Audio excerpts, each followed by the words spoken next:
What's up everyone? Great to see you this morning. Today we're going to cover the different frame rates of the Osmo Pocket, when to use them, when not to use them, and show you some examples.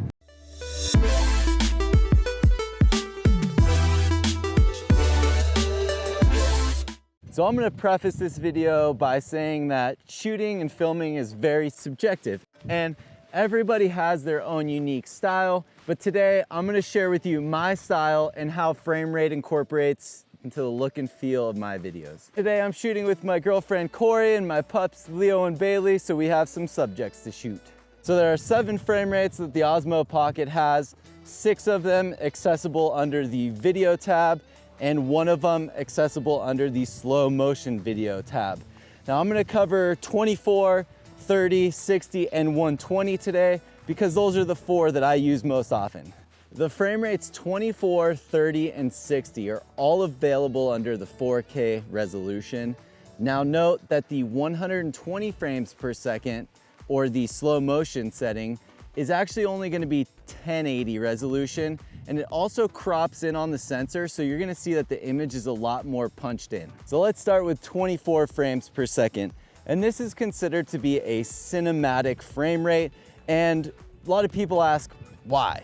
Well, pretty much every single movie's filmed at 24 frames per second, so we kind of instantly just associate the look of it with high-end productions or movies. What's actually going on here is you're getting less frames per second, which actually gives it a less realistic look and more of kind of a creative and filmic look. You can see here that in the 24 frames per second clip, it kind of looks unnatural or unrealistic, I think is a better word, because the movement between each frame is greater in the 24 frames per second clip. And then if you look at the 30 frames per second clip, you can tell that the movement of Corey between each frame is less, which makes it look smoother and more realistic. And typically, I only shoot 24 frames per second when I'm shooting like large projects like documentaries or short films where I want the end result to look just more creative. And moving on to 30 frames per second. And this is my go-to for YouTube videos because it looks more realistic, like the same way we perceive it in real life. I think it gives you a better chance of connecting with your audience and kind of bringing them with you, like make them feel like they're there on your adventure. And another benefit of shooting at 30 frames per second is that 60 and 120 are evenly divisible into it. So you can slow down 60 frames per second by 50% and 120 frames per second by 25% without dropping any frames. Next, we have 60 frames per second. Now, if you run 60 frames per second at 100% speed or on a 60 frames timeline, it looks very, very realistic. And I personally don't like that because I feel it takes kind of that artistic element out of the equation. Now, some YouTubers do upload at 60 frames per second, and there's absolutely nothing wrong with that. Just my personal preference. It's a little bit too realistic for me and kind of kills that artistic element. I shoot in 60 frames per second when I know I have a medium action scene that I'm gonna slow down by 50% in post.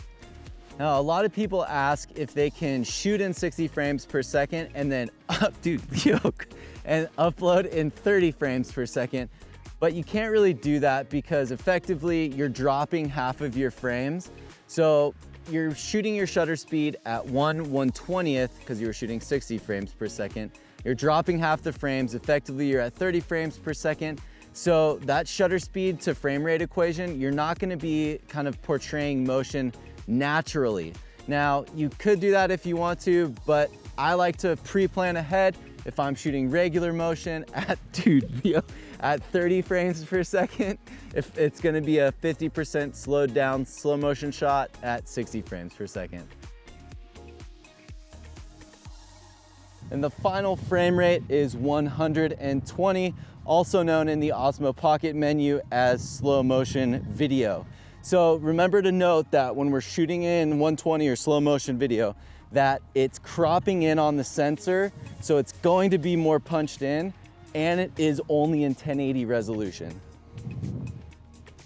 So I shoot 120 frames per second when I know I'm gonna slow it down by 25% in post. Now, I like to use this to kind of create more dramatic sequences or take a fast action subject, slow it down and make it look more engaging. Now, just remember that if you're shooting slow motion, that you have to have at least some sort of moving subject or camera movement, otherwise it can get really boring.